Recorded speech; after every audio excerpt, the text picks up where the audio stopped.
Hi, judging by the fact that you clicked on this video, I'm going to assume that you want to learn how to play the clarinet. So, I will now take you and whoever else may be viewing this video through the basic process of playing this instrument. But as you can see by my environment, this is not the best place to do it, so how about we go somewhere a little bit more appropriate. Alright, now I'm in a bit of a more appropriate setup than being outside with all the wind noise and such. Now, I will teach you the basics of playing the the basics of playing the clarinet. But first, I'm going to need my clarinet. Alright, now that I have my clarinet, I can go over, first and foremost, how to put the thing together. Now, what most people might not know is that the clarinet comes in, let me count, 7 parts. First, or last I guess, is the bell. The bell goes on the end of your instrument. Now, here is the bottom joint, which your right hand will go on when it's together. You can tell it's a bottom joint because of the thumb rest.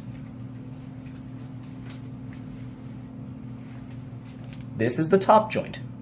You can tell it's a top joint because of these keys here and the back key for your thumb and the octave key. This is the barrel. This is what goes on top of your top joint and what you will attach your mouthpiece to. This is your mouthpiece. On your mouthpiece there is your reed, ligature, which is this leather thing that holds on the reed. Now most ligatures that you will encounter will be metal, but I have a leather one for a more jazzy tone. And then the mouthpiece itself. Mine is plastic. Oh, one other important thing to remember. This, on all the joints, is cork. Now, after playing your instrument for so long, you're going to need to go into the band room or whatever. Not your band room, but a store that has locations in Copper's Cove and in Harker Heights. They can replace the cork for you, unless you know someone else that will do it. I need to put this back together.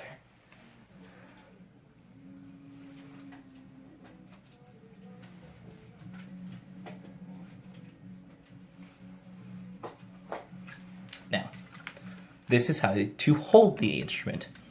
When you're not using any of the keys, you're going to want to hold the clarinet by the thumb rest, with your right hand on the bottom, and given the obvious name, your thumb rests on this. This is where all the instrument's weight goes. So when you're not using any of the keys, just let your fingers hover over the keys. Don't press anything. Anything you press comes out as a note, whether you like it or not. Now, one of the other important things.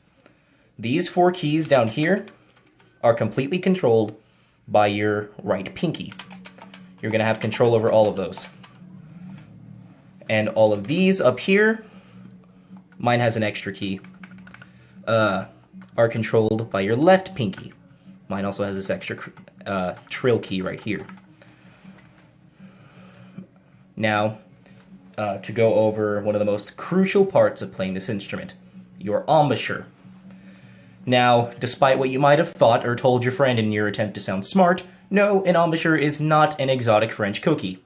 It is your mouth. Now, what a lot of clarinetists forget, and what a lot of musicians in band end up forgetting, is the basics of you need to keep firm corners for good tone, and you need to keep a firm bottom lip for clarity. Now, in the clarinet, how to actually do the embouchure is you want your bottom lip to kind of go a little bit over your bottom teeth, so that way you're not biting the reed, and you want your corners, the corners of your mouth, to be extremely firm. What they tell you is that if your set and your embouchure is correct, you should not be able to budge the bottom of the instrument. That's how tight your embouchure needs to be.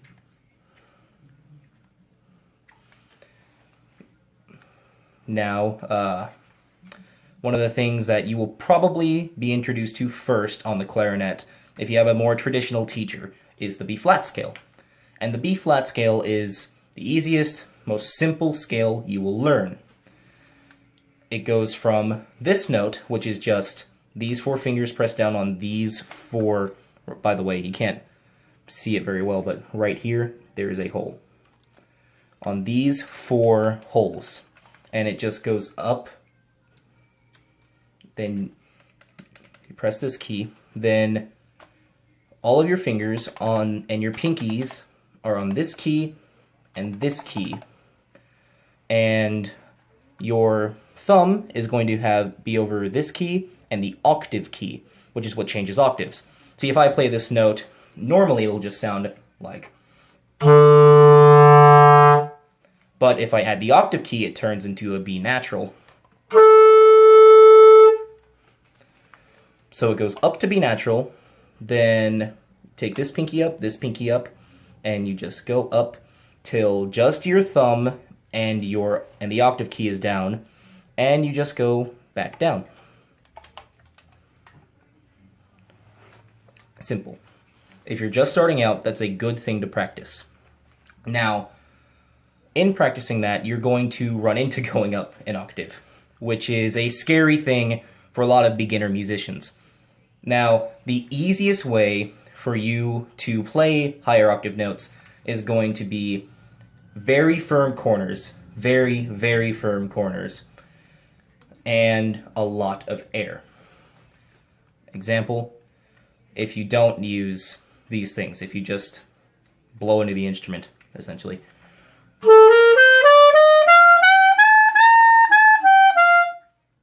That doesn't sound good. Now, if you do firm up your corners, your bottom lip, and push fast air,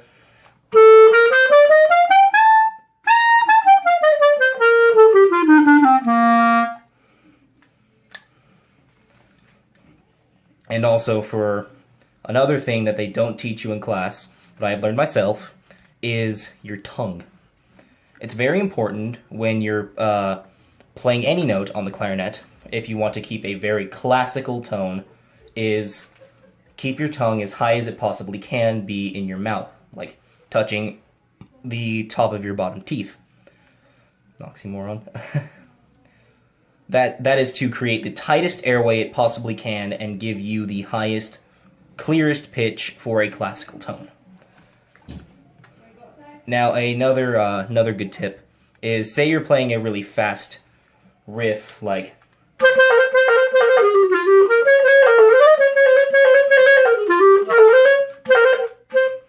I don't remember. Anyways, excuse that. That requires a lot of shifting between my right and left hand. Now, to avoid confusion and you just flailing around on your instrument, one thing that I recommend doing is keep your bottom hand down. Now, as you're going to learn through playing music, you're going to need to alternate between these hands to play different notes. But if you're just using this up here, and whatever you do down here is not an issue, then just keep your right hand down. So that way you're not frantically shifting between the two to, I don't know what your end goal would be there. But anyways. Now, there's actually, believe it or not, a correct way to put your reed on the mouthpiece. Now, what you want to do, you're going to want to have to see that little tiny bit of reed sticking up above the mouthpiece. And then on the reed itself, there is going to be a line. If you can see that right there. You're going to want to use that line as reference, so that way your the top of your ligature sits on that line.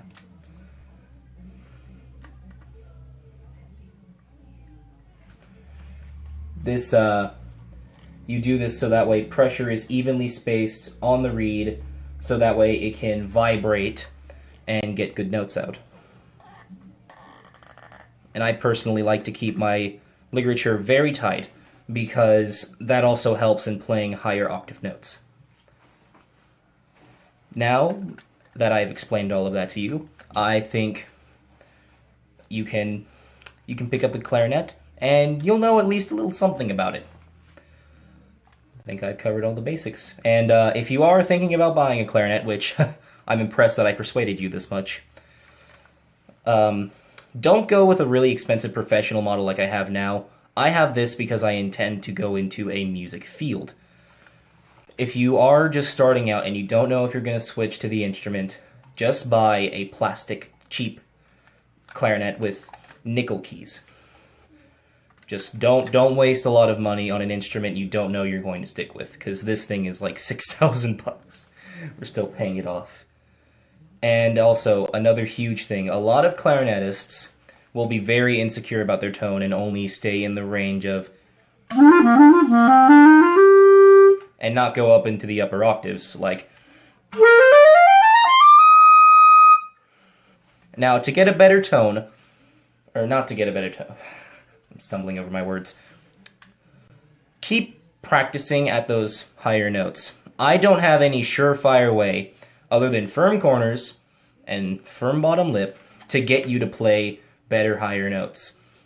For me personally, I learned higher notes like that, the triple octave notes, for a song that I really was interested in playing, but I practiced and hammered at that for many months before I was confident in those triple octave notes. And I just found what worked for me and what worked for my mouth and my clarinet. So that is what you're going to have to do with triple octave notes. There's no surefire way. And also, just keep with it. Just keep practicing if you really are serious about this instrument or any instrument, because one huge thing that a lot of people are going to be insecure about is their tone. Might get so annoying up to the point where you'd want to shove one of these down your throat. But don't. That's never the answer. That's wrong. Don't do that. Just keep at it. Don't give up. I know that's generic. I know that's cliche, but it's true. Just keep at it. Find what works for you. And good luck in playing this instrument.